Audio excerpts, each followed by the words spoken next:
Sarpanch election లో తనకు vote వేయలేదన్న కారణంతో ఓ వ్యక్తిపై దాడికి పాల్పడ్డాడు. ఈ ఘటన సిద్దిపేట జిల్లా నుంగనూరు మండలం తిమ్మాయిపల్లి గ్రామంలో చోటు చేసుకుంది. మధుసూదన్ రెడ్డి అనే వ్యక్తి ఎన్నికల్లో తనకు సపోర్ట్ చేయలేదని చెల్లారం వెంకటరెడ్డి అతనిని చితకబాది కుల బహిష్కరణ చేశారు. తీవ్రంగా గాయపడిన మధుసూదన్ ను కుటుంబ సభ్యులు ఆసుపత్రికి తరలించారు. విషయం తెలుసుకున్న పోలీసులు ఘటనాస్థలానికి చేరుకుని కేసు నమోదు చేసుకుని దర్యాప్తు చేపట్టారు.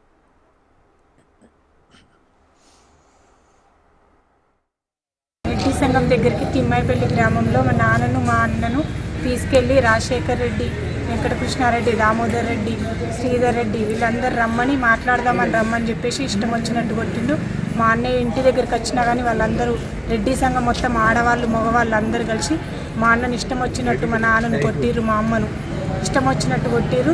ఇంట్లో నుండి వీళ్ళు కులం నుండి ఉండొద్దని చెప్పేసి తెనిగల్లో సపోర్ట్ చేసిందని ఓటు బహిష్కరణ చేస్తామని ఇంట్లో నుండి ఇక్కడ రెడ్డి సంఘంలో ఉండొద్దని మా నాన్నను అధ్యక్ష పదవి తీసేసారు.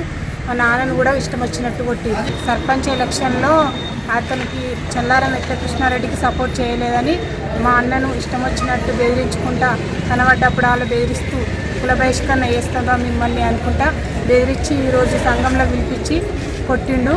అందరు కలిసి కొట్టిరు రెడ్డి సంఘం మొత్తం. ఇప్పుడు హాస్పిటల్ తీసుకొచ్చిన ఇంతకుముందే సీరియస్గా ఉన్నాను.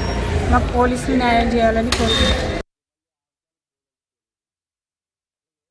ఎలక్షన్లో సర్పంచ్ కృష్ణారెడ్డి అంటే పోటీ చేసి గెలవలేదని కుల బహిష్కరణ చేసింది. ఇలా నన్ను కొట్టిరు.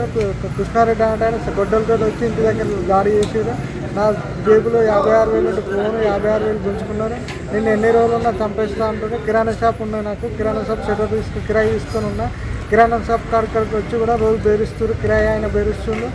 కిరాయి వాళ్ళ సమానం ఉంది, కాల్ చేయాలని బెదిరిస్తుండు. ఇన్ని రోజులు నేను సైలెంట్గా బయటకు పోలేదు సార్, బయటకు పోలేదు. ఇప్పుడు వచ్చి ఇప్పుడు ఎంపీటీసీ ఎలక్షన్లు వస్తున్నాయి. నాకు కుల బహిష్కరణ చేసి నువ్వు తెనుగంతోటే ఉండరా పోయి మా ఇళ్ళల్లో ఉండకు, నీ ఇలాంటి వేరే జాగలేదు ఏం లేదు అని వేధించారు సార్. నాకు మా చెల్లె లేకపోతే నేను చచ్చిపోయేట